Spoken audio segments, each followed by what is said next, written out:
Are you ready? Coast to coast, we're here and we representing. Tom join her foundation. We about to jump right in it. The body is woke. HBCUs, let's go. Tradition, trendsetting. Let's do it for the culture. HBCUbiquity. Welcome to a new episode of HBCUbiquity. I'm your host, Thomas Joyner Jr. Question, or several questions. What HBCU did you attend? What are your thoughts and impressions of the president when you were in college? Or better yet, of the current president of your alma mater? In fact, what's going on these days at your alma mater? This is the first part of a multi-part series where we'll explore the evolving state of our HBCUs and their leaders. This series is also an opportunity for alumni to hear directly from HBCU presidents. Think of these as more constructive conversations with the HBCU community. But when it comes to the alumni conferences, too many of us don't have the time or the interest to access live streams or online videos and recaps when the presidents of alma maters deliver the State of the College address. Let's be honest, many of our schools are doing great right now, many not so great. And to be more honest, many of our schools are just getting by. After all, whether we're talking about HBCUs or non-HBCUs, it's not uncommon to hear complaints from the alumni when a school is in trouble or in danger of closing. Why didn't we know? Or why are we just finding out about this? Sound familiar? Hopefully not. But if we're active as alums, are we attending our national alumni conferences? I've been to several HBCU national alumni conferences over the years, more than I can count, and I can tell you unequivocally, no. Alumni don't show up to the national conferences. Homecoming, of course, is a different story. But when it comes to the alumni conferences, too many of us don't have the time or the interest to access the live streams or the online videos and recaps when the president of our alma maters are delivering the State of the College addresses. And how about the annual reports? How many of us pay close attention to the financial section of the annual report to see how the endowment is growing, or to see the increases and decreases in alumni giving, or even how much cash on hand our schools have during any particular reporting period? For this week's episode, we'll discuss these topics and more with two phenomenal, and I mean that word, phenomenal HBCU presidents. Dr. Roslyn Artis, former president of Florida Memorial University in Miami, Florida, and now current president of Benedict College in Columbia, South Carolina. We'll also talk with Dr. Colette Burnette, who was in her first presidency at Huston-Tillotson University in Austin. And by the way, that's in Austin, not Houston, Texas. These are two HBCUs, Benedict and Huston-Tillotson, that are thriving, doing new and exciting things, and are definitely worth consideration for any upcoming high school graduates that you may know that are searching for the right place to begin the next phase of their lives. I definitely would like to hear from you on this one. Chime in with your thoughts on our website or social media, HBCUbiquitypodcast.com and HBCUbiquity on Twitter, Facebook, and Instagram. Got a suggestion for an HBCU that should be profiled in part 2 of this series? Let us know at HBCUbiquity on all social media platforms. This is a special multi-part series of conversations with a purpose. Thank you for joining us and welcome to HBCUbiquity. Let's get started.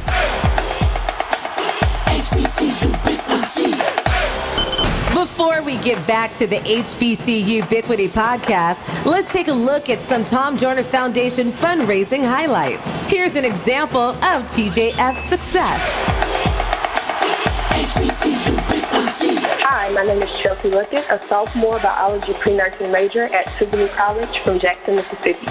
I would like to thank the Dallas Alumni Chapter and the Tom Joyner Foundation for the honor of receiving this scholarship, which will assist me in obtaining my Bachelor of Science in Nursing degree. Upon completing my degree, I plan to serve my community as a pediatric registered nurse. Thank you. To donate to the Tom Joyner Foundation, just log on to www.tomjoynerfoundation.org and you can help a student continue their education at a HBCU.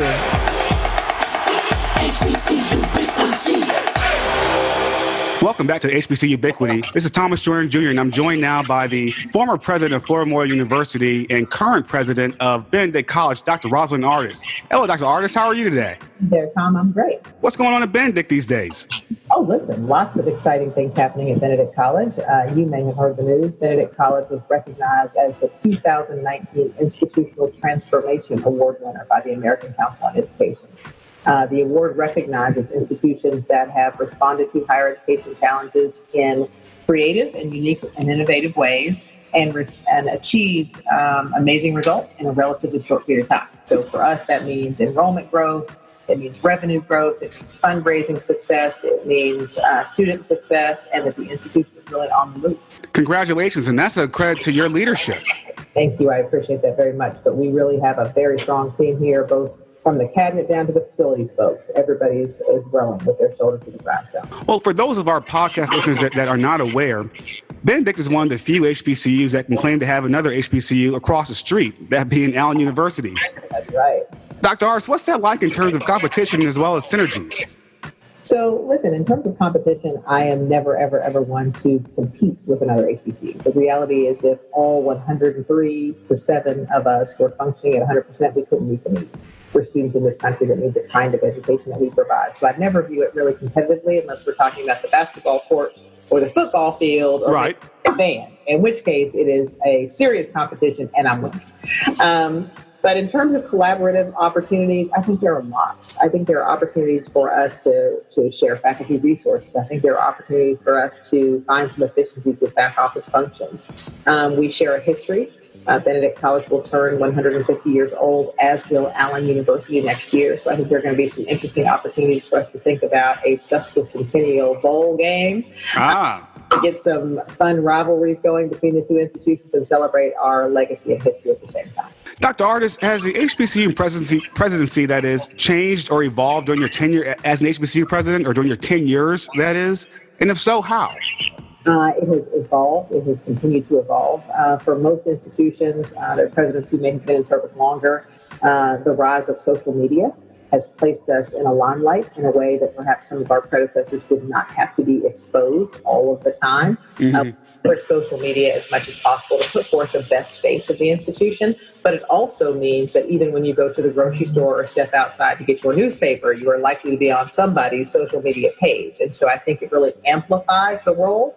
It also makes us so much more accessible to our students. Most of my students know that they can DM me or they can message me in Facebook Messenger and get through. If they can't get through my office to get an appointment, they know how to find me on social media. So I think so the demands on our day and our time have really intensified by virtue of our accessibility, our visibility, and the ability of all of the constituents we serve to be able to reach out and touch us at any time. As HBCU presidents go, you're one of the more active ones on social media. Trying. It's important for us to get the word out. I said to our faculty and staff at our ceremonies, Benedict didn't just get great. Benedict has been a great institution. What we're doing a little differently is spending a little more time bragging about it. We're telling our own story. We're blowing our own horn a little bit to make sure that the world knows, not only students who are in search of a Benedict-type education, but for people who would be inclined to invest in us. They need to know about the good work that happens at Benedict College. And so, fortunately, social media exists, and it's a medium that doesn't cost a lot, and it's one that we can take advantage of to really get the word out. Yeah. Dr. Artis, as 2020 approaches with us going into a new decade, can you expand upon the challenges as you see them, that is, that HBCUs in general and private HBCUs specifically face in the short term? Sure.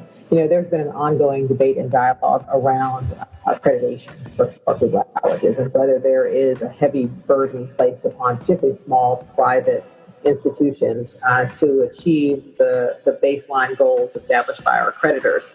I think it's going to be incumbent upon us to really look at ways to tell the story of private HBCUs that aren't necessarily tied to bright line measures.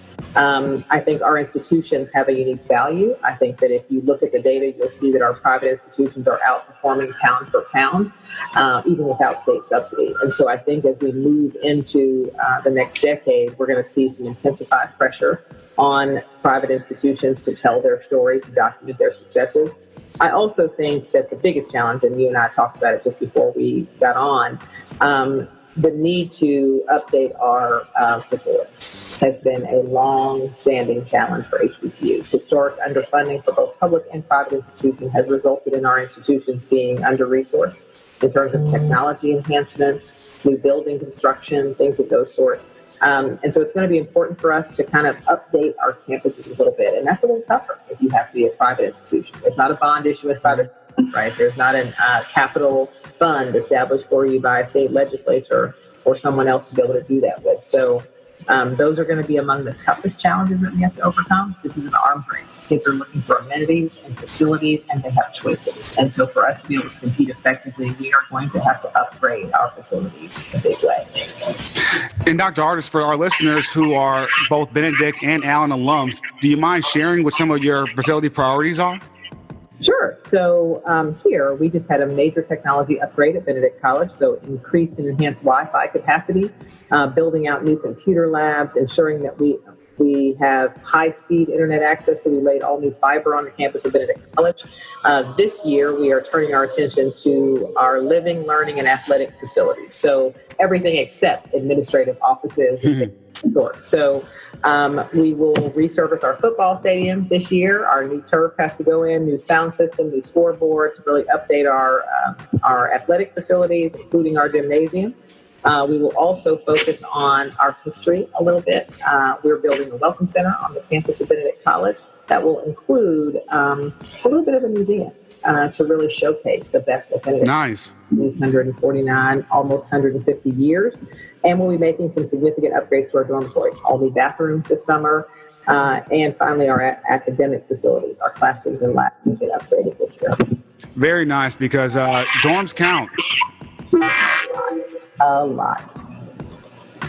Dr. Artis, recent articles in both the Washington Post and the New York Times, along with other publications, have implied that factors such as the current state of race relations and today's political climate are reinvigorating HBCU enrollment.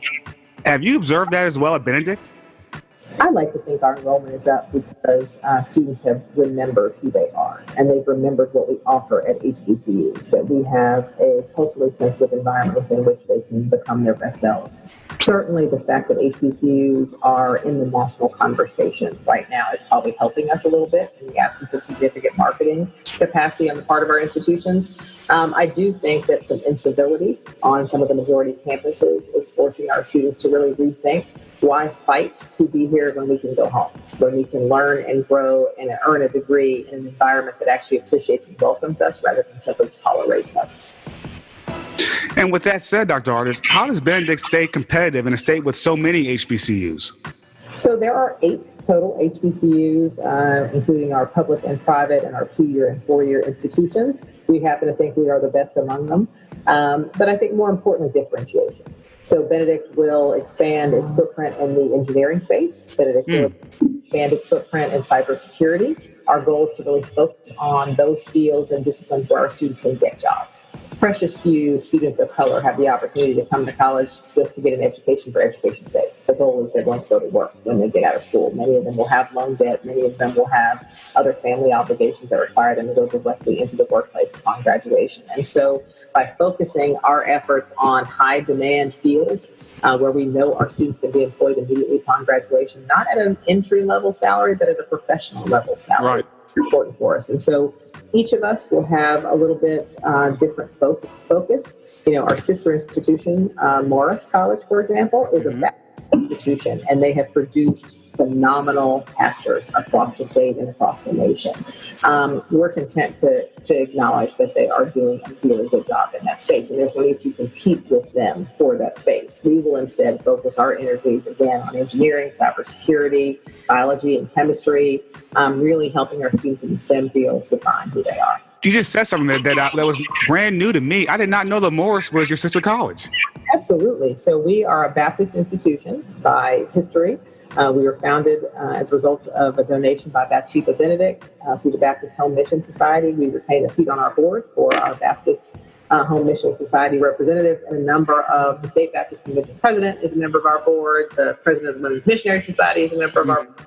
And Morris is, of course, owned by the Baptist Church in the state of South Carolina. And so we actually, as we've done some research on our history, we actually have a written agreement within the community that we are sister institutions and that we will be supportive of one another's missions.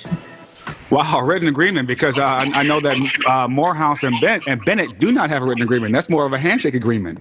Yeah, it's, we're looking forward to deepening that relationship. Dr. Staggers was just inaugurated at Morris College. Shout out to him. And again, congratulations.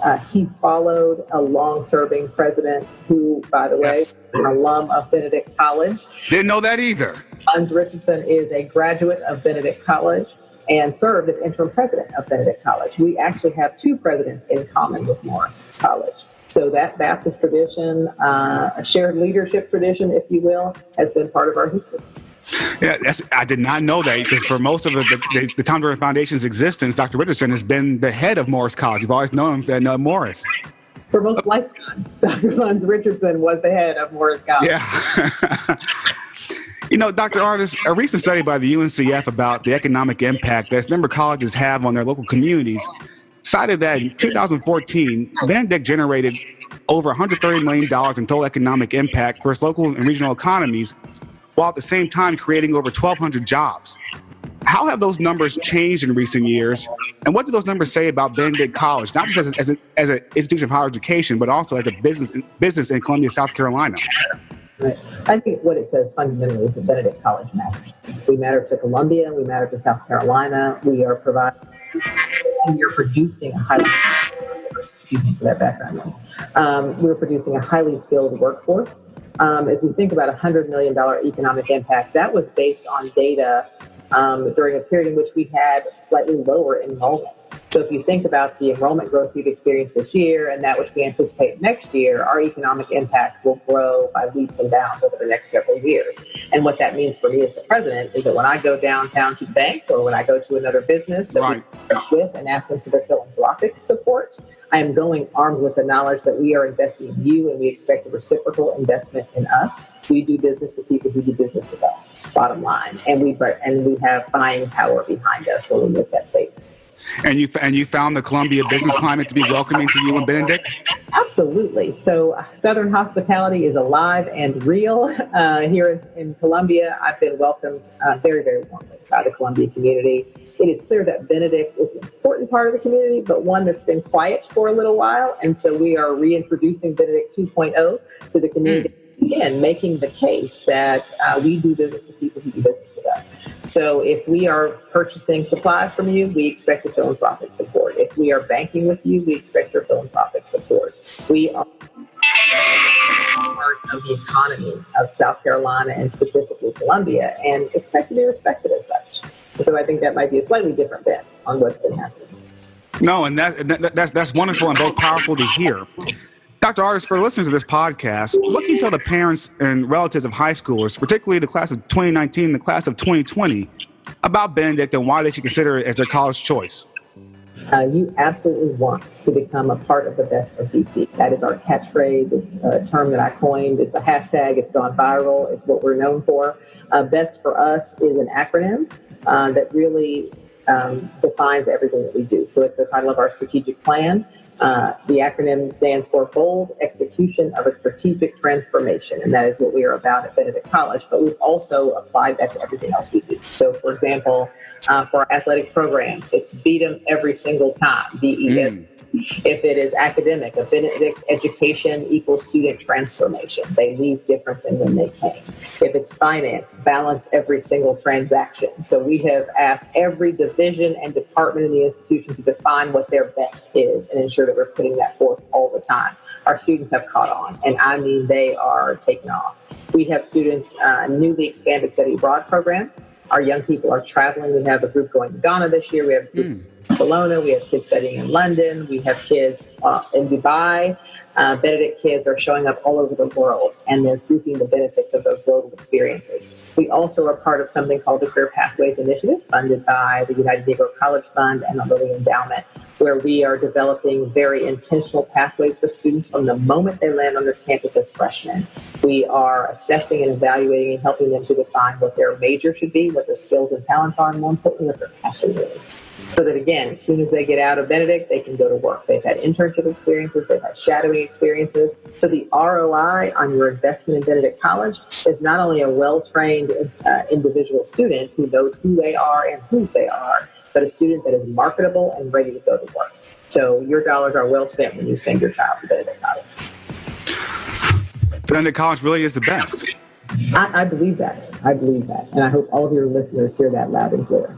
We're committed to it. Again, we don't necessarily compete with other HBCUs. We want all HBCUs to win always. But we believe we've got something special here in Columbia, South Carolina. And we believe that students who choose to come here will be happy that they did. Dr. Artis, my last question is that even though you've been very forthcoming and generous with what you've been sharing with us and previewing for us, I know there's something else. What else is next at Benedict? So I hinted around about it earlier. We are turning 150 years old. So Benedict will embark on its sesquicentennial celebration in March of 2020.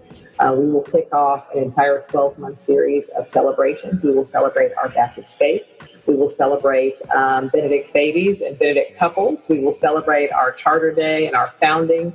We will go back and take a deep look at our history and ensure that our students, again, know where they come from. Benedict was founded, again, 150 years ago by the Baptist Home Mission Society through Bathsheba Benedict. We are located on grounds that were once a plantation. So think about that. Grounds that a plantation now educate the descendants of slaves. It is critically important that we amplify that history, that we celebrate that history, and we really reflect on how far we've come, and more importantly, have a future focus on where we're going next. So we're going to be investing in our facilities, expanding our footprint, adding new programs, and it's an exciting time to be a Benedict Tiger. Well, Dr. Artis, thank you for your time today. I know it's been a busy day at the office for you, as always. It has, but it is work I absolutely love. I absolutely love it. Well, again, thank you and congratulations, and we look forward to checking in with you from time to time over the near coming future. Thank you. We'll be back with more HBCUbiquity.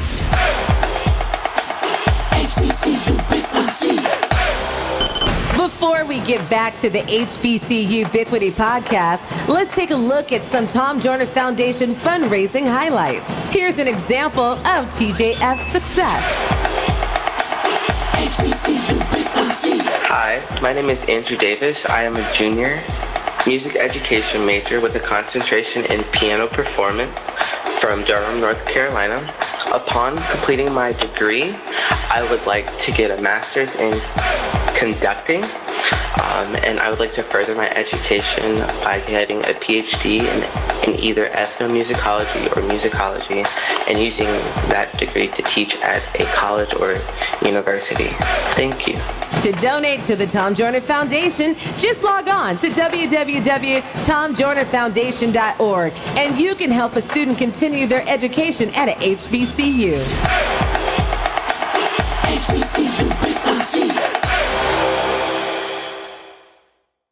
Welcome back to HBCUbiquity.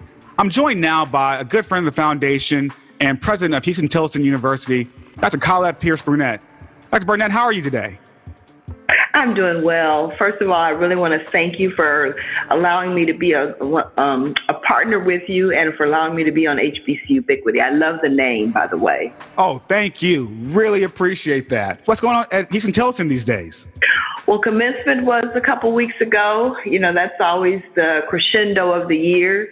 And I was the weepy president this past commencement because that was my first class. Many of those young people came in with me as freshmen, and it's always a rewarding time. If you get to commencement as a leader in higher education, but particularly at HBCUs, it just fills your love tank up to continue to want to do this work. We graduate families, not individuals, and you see that at commencement. So it rained, but we still had a very beautiful commencement. So that's what's happening these days. And as you just mentioned, with that being your first full class, I'm pretty sure it was obvious, especially to somebody not to somebody like yourself, to yourself, how those students have grown in those 4 years. But how has Huston-Tillotson and yourself as president grown during that time period? I learn more from my students. I think I take more from them than they probably take from me. They affirm why I do what I do. They, during my tenure here, my administration is wrapped around student success. I have a mantra that I borrowed from a friend of mine that says, in your day-to-day operations, think students and then decide. So the student voice has been very important for me here. And when I came as a new president, of course, you come in with all these wonderful ideas, things that you want to, put into place. But you have to really get to know the culture of the organization. So I spend a lot of time with students. I eat with them in the cafeteria. I have student workers in my office. They're my voice as well as my eyes and ears. And when we try to run higher education, sometimes we forget that it's the student, that there's learning out there, and everything should be around learning. Sometimes we get away from that. So when you stay close to the student body, you keep your finger on the pulse of the student body, it helps you to continue to remember that. And that has been really, I grind that into the fabric of the university. And the biggest thing that I learned is how important our core values are, because the students picked up the core values and infused it in their programming much more so than we did often as administrators. Our core values are ideal. Integrity, diversity, excellence, accountability, and leadership. So over these 4 years, I learned that those 4 core values are extremely important in everything we do as an institution, and it's all about their learning. So you're one of those accessible presidents that the students see all the time on the campus that they can touch and feel and talk to and approach. Yeah, I'm committed to that. Because if I don't do that, I'm going to lose track of the heartbeat of my university. Mm-hmm. If I didn't do that, commencement wouldn't have the meaning to it, to me, that it does.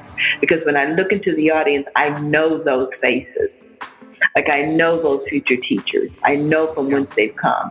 I know what their struggles were. I know what their weaknesses are. I know what their strengths are. And it just helps me to be a better president. It helps me to stay connected to the real mission. It would be if I was manufacturing a widget, but I never touched a widget.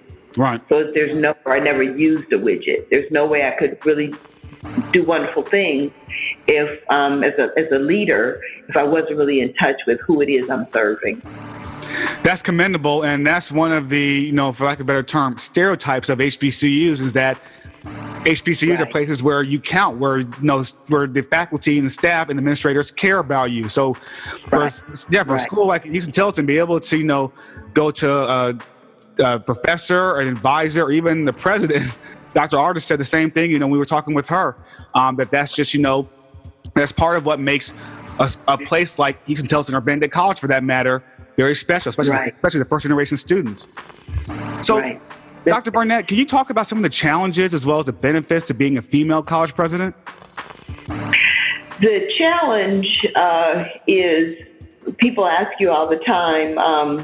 When I first got here, I am the first female president of the combined institutions, the Sam Houston and Tillotson College. So those were 2 combined institutions, and that became Huston-Tillotson College and now Huston-Tillotson University. There was a female president of Tillotson College, Mary E. Branch is her name, and I am patterning my administration, if you will, after her. I've done a lot of studying about her. She was just a bad girl. She was one of the original UNCF members. She's actually the first female president of an accredited institution in the state of Texas. Really? Okay. So as far back as I could see, she was one of the first few female presidents of a 4-year institution in the state of Texas, definitely for one that was accredited. But that being said, the challenge is people say, well, what does it mean to be a female president? And my response to that is, I want to be a good president.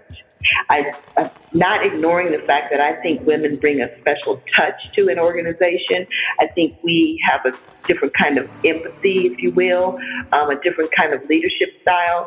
And even with my own institution, I think when I first got here, the university was in need of someone to look at the institution with a fresh new set of eyes and almost a maternal with an M approach to it. So, and I don't mean that in any derogatory or negative sense. I think that's just the way that it was for me when I first got here. The previous administration's plateau, my platform, and institutions ebb and flow. And then at certain times, they need certain touches. It's no different than your family. There are certain times when, there's something that comes from the father in the family. And there's certain times of things that you have a need that comes from the mother in the family. So that being said, I think that my being a female leader, some of my leadership styles and traits and skill sets were important for the institution at that time in its life. So I love being the second female president at Huston-Tillotson. I'm an engineer by training, so therefore I've been in a male-dominated field most of my life, and so that it's not intimidating to me at all. It's actually, I think, a good thing, and I'm actually appreciative to be the first female of the combined institution. You know, you spoke of, some interesting traits like, leadership style and empathy and skill set. And I asked this question to Dr. Roslyn Artis at Benedict. I'd like to get your take on this as well. As 2020 approaches and with us going into a new decade, can you expand upon the challenges that HBCUs in general and private HBCUs specifically have or face in the short term? It's all about fiscal resources. Fiscal stability is a challenge. I believe that we're almost punished for the population that we serve. Yeah. Because our mission is to have an experience of academic excellence, and our students deserve academic excellence. For example, from my student body, 45% of my students are first generation, 73 plus or minus percent, it changes, but it always hovers around 73% are Pell eligible. So that's the student population that I serve. And it's very, when you're tuition dependent, like private institutions are, you're servicing a population that cannot afford what you're offering them. So then the pressure is on you then to do more fundraising because you still want to have an excellent product, and we're doing it. So the frustration for me is if you could get more of an investment in your mission so that you're not solely dependent so much on tuition, then you'd be able to really expand and have fiscal stability. So the business model is just not a desirable business model. But we have to change our processes around the population that we know that we serve, and that's not a very easy thing to do because you still have utility bills, you still have your salary structures. I mean, I'm in Austin, and Austin, Texas is a very prosperous city. My neighboring institution is the University of Texas at Austin. The flagship institution for the state of Texas. It's a state school. So I'm competing with them, not just for students, but also if I'm trying to hire a vice president, my salary structure is going to be different. So I'm looking for people that have a heart of the institution, and you can only have a heart for the mission. You can only take that so far. So that's complicated, but it speaks to the strength and the resilience of Huston-Tillotson University because we're older than the University of Texas. We're still thriving, and we are not a research institution, we're a teaching institution. We have undergraduate research, which is thriving. I was in a meeting this morning with one of my biology professors, so it's thriving. We're making it happen, and we're doing it, which is the magic of our schools and who we are and what we do. But it's not easy. And Austin's prosperity as a city is dependent on Black and brown diversity and inclusion, which is what Huston-Tillotson brings to the table. So the University of Texas and Huston-Tillotson University are partners in the role that we play as institutions of higher education for the prosperity of a city like Austin, or for Central Texas in general, not just specifically to Austin. So Huston-Tillotson is a place that people should be investing in to continue our mission. But that's not an easy thing. I'm sitting here saying it like it's easy, but building the brand of the university, getting people to recognize the power in diversity and inclusion, being recognized that, people say they can't find people of color to hire for high-tech positions. So we have a tagline now, #IamThePipeline, to tell the story that a small private liberal arts college plays a very strong role in building a community and putting out geniuses. I call my students the genius generation because they are geniuses. So that's it, but it's a struggle. It's a challenge, but it's not a challenge that's clearly that we can't beat and meet because this institution has been doing it for 145 years. Dr. Burnette, can you expand a little bit more on that answer in terms of, the meaning or maybe the role that Huston-Tillotson plays as it relates to Black Austin and, as you said, Central Texas? Of course, we're in East Austin, and just to give a little bit of context, back in the 1920s, there was actually a city plan where if you were Black, you could not get your utilities turned on unless you lived in the zip code 78702, is the zip which is the zip code of Huston-Tillotson. Right. So East Austin was the Black area, if you will, of the city of Austin. Now that's 90 years ago, 70, 80, 90 years ago. So not very long ago in the university's in the city's history. So there's a wound there. And now gentrification is a big challenge in Austin, where the east side of Austin is now seen as a very desirable place to live. So period, that's happening. However, Huston-Tillotson is a very proud, historically Black college. We sit on what's called Bluebonnet Hill, overlooking the city. So we're rooted in East Austin. We branded ourselves as the intellectual heartbeat of East Austin. We open our doors up to the Austin community to serve as a place to begin restoring Austin, or that restoring is not the word I'm looking for, that healing part of the city. Like, we're an honest broker in these conversations. So, and that being said, we're also a anchor institution in East Austin. And that means something. So the role that a historically Black college, we're always been the colleges of the community, right? The universities of the community. And we're playing that role now, where we're, just a small example, we have the Easter egg hunt on our campus, where all of the churches, mostly the predominantly Black churches, bring their congregations, their children on our campus for this large community Easter egg hunt.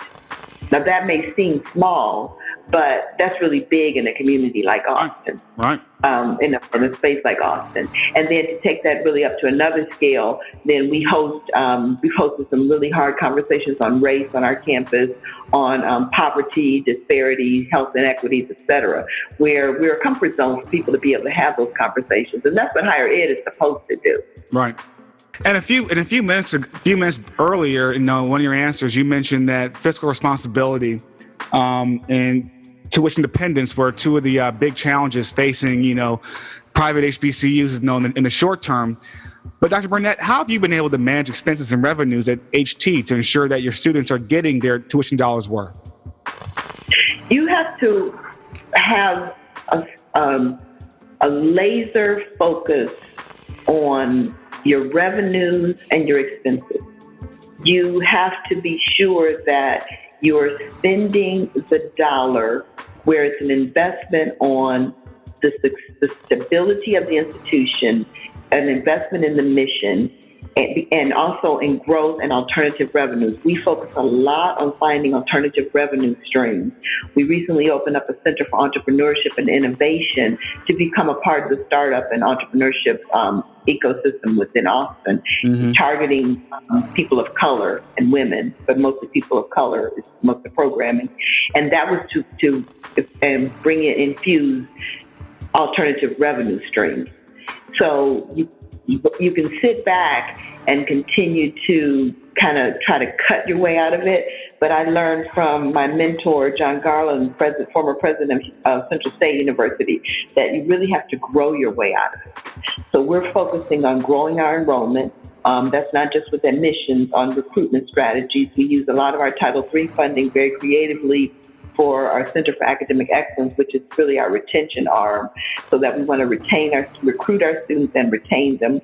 We're now going through a program review to look at our programs to be sure that we're actually fitting the needs of the community as well as the needs of students, to be able to make sure that we're producing graduates that are going to be employable, gainfully employed, and meeting the needs of Austin and beyond. So these these are changes, and changes are sometimes hard. Right. People don't want change until things start changing. But as the leader, you have to keep your eye on have a vision, in concert with your board, and keep your eye on strategies that help you to meet your mission and to achieve your vision. We can't sit back on our laurels at all, period.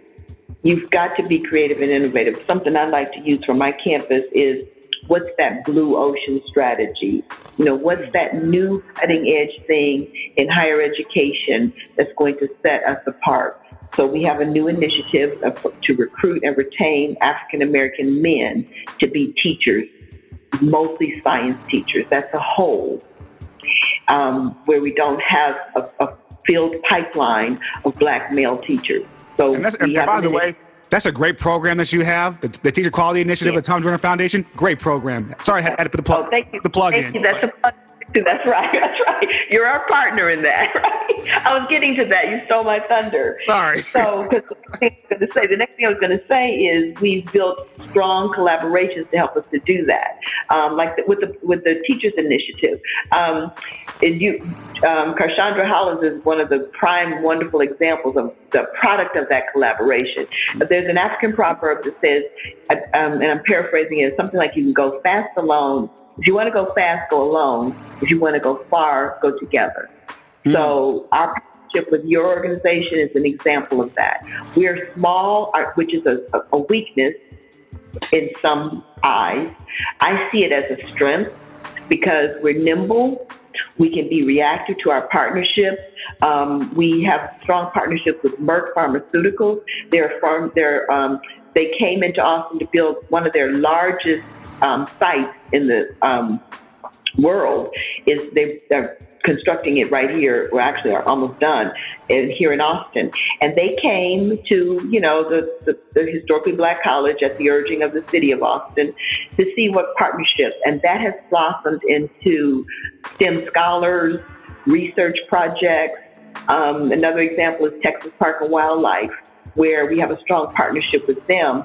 And they're buying into the mission of the institution, which, to be our partner, you have to really understand who we are and what we do. But the same thing, we have to understand who you are and what you do and what your investment is in the institution. And those kind of revenue streams and those kind of partnerships is what will help you to gain that fiscal stability while simultaneously being a good steward of your limited money. And then when I talk about we're punished for the population that we serve, is that we're held, you're held hostage when you don't have resources. And that's a little bit of what systemic racism is. Yeah, talk about it. Because you can't get ahead. So you have to get ahead, you have to promote your brand, but you have to have resources to promote your brand. So if you can't get resources to promote your brand, you can't get ahead. So therefore, you're almost like on a treadmill running in place until you can kind of have a breakthrough to get a partner that truly wants to invest in you as an institution. It's like almost investing in a philanthropic a company, if you will, to help you build capacity, to help you to have the resources that your students not just need, but that they deserve.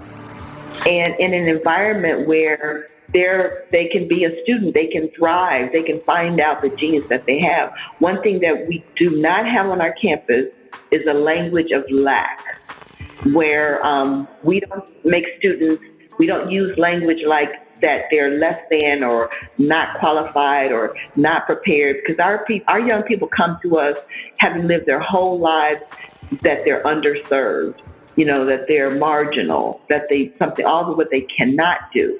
So by telling them who they are, which is the genius generation, I mean, if you just look at some of the the lyrics or the poetry they write or the creativity that they bring in undergraduate research.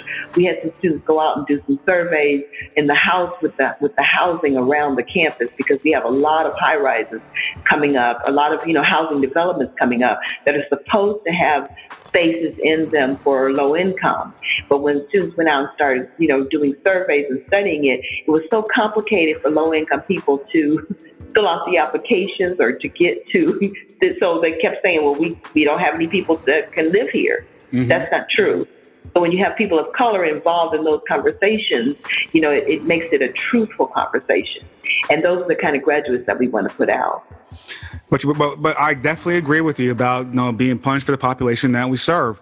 When we don't get the results in the time frame that others set for us, that results in a lack of donations, investment, legislative support, federal support, on down the line, just because of our population is sometimes considered less desirable segment to elevate and educate than other segments of the population. So I definitely hear you on that.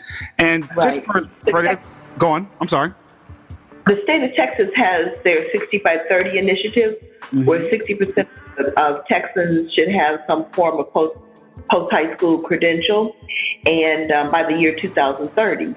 So my argument is that that's going to happen with people meeting that goal is going to happen with people of color and people and poor people, because the majority of people that are getting their college education are middle income to wealthy people. Right. And that segment of the population is not going to change.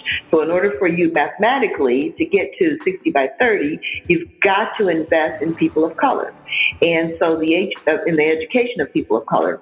So the education, the HBCUs, that's who we are and that's what we do. So we're postured to help the state of Texas meet that mark, 60 by 30. So I need more recruiters. I need, the normal things that you need in higher education in order for you to grow so that you can help to meet that goal of the 60 by 30. Right. And for those that are listening, go on. We're committed to it. We're committed to it. For those listening to this podcast that may not be aware, Austin, Texas has become a new tech hub outside of California between investments from Google, from Amazon, and a whole host of entrepreneurial .com and app startups. Austin's become a big tech hub. So when Dr. Burnett's talking about the STEM needs, the job needs of Austin, Texas, that's what she's coming from in terms of it has become, one of the best kept secrets outside of California in the last 5 years.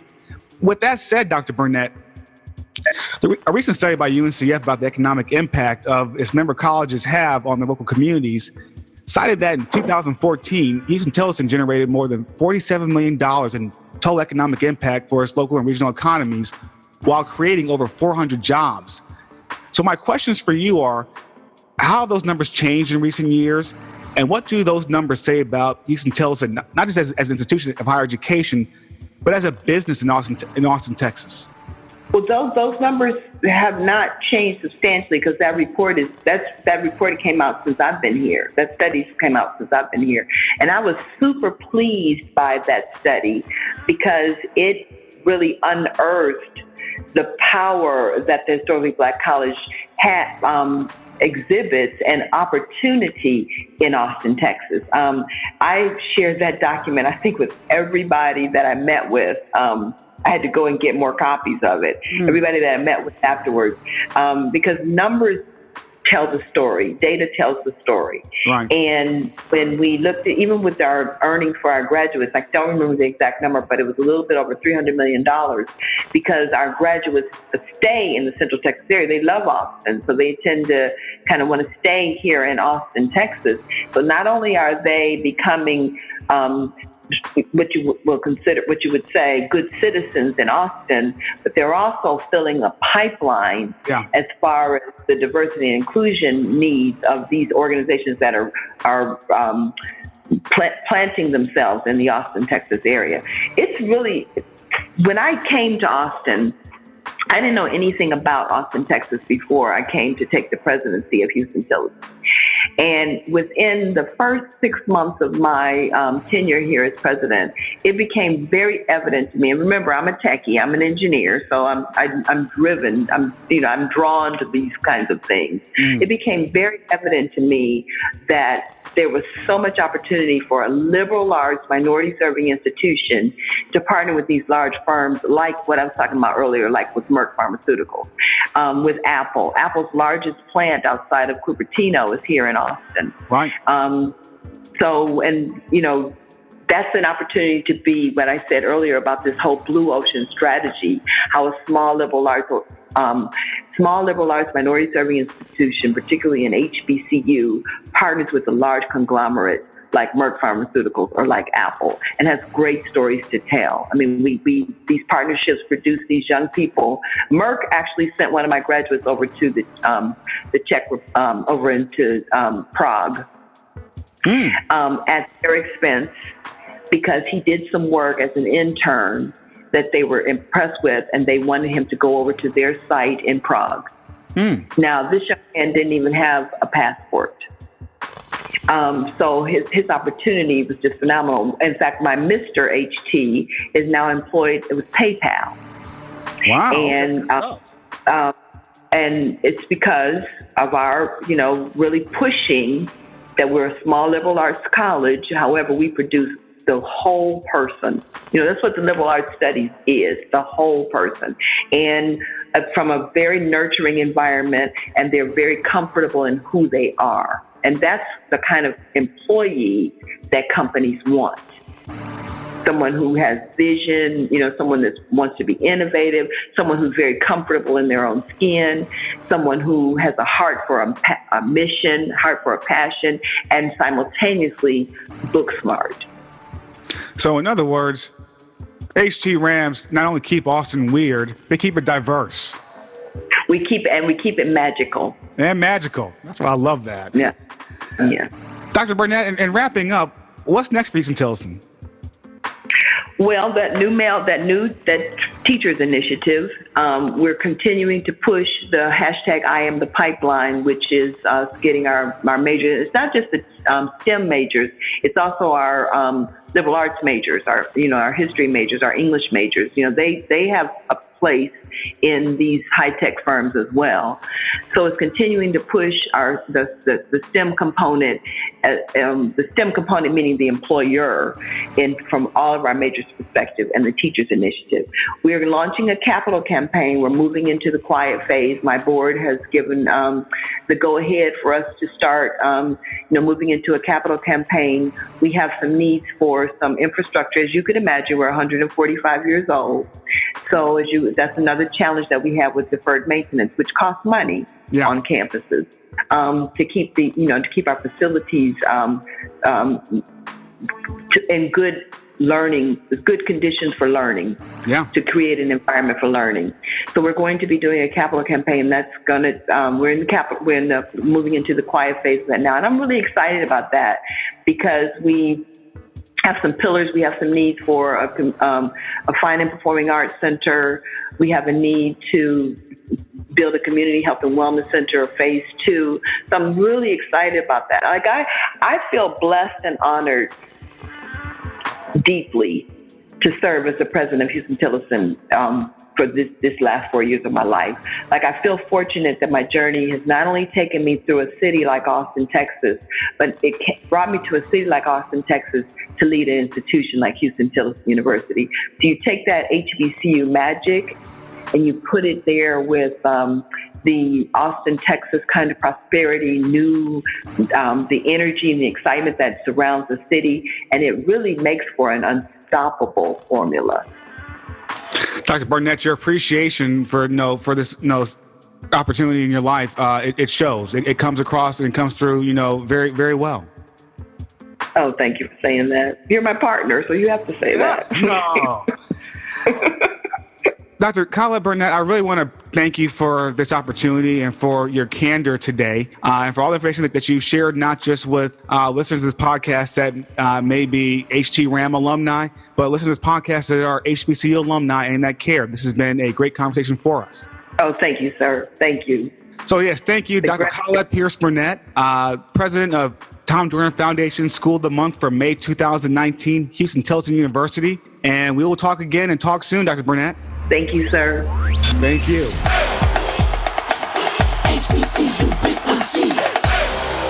Before we get back to the HBCUbiquity podcast, let's take a look at some Tom Joyner Foundation fundraising highlights. Here's an example of TJF's success. Hi, my name is Bernadette. I'm a sophomore and aviation science major from Morganton, North Carolina.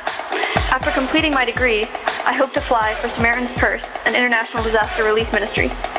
I'd like to thank First Citizens Bank and the Tom Joyner Foundation for the scholarships and helping me to achieve my dream. To donate to the Tom Joyner Foundation, just log on to www.tomjoynerfoundation.org and you can help a student continue their education at a HBCU.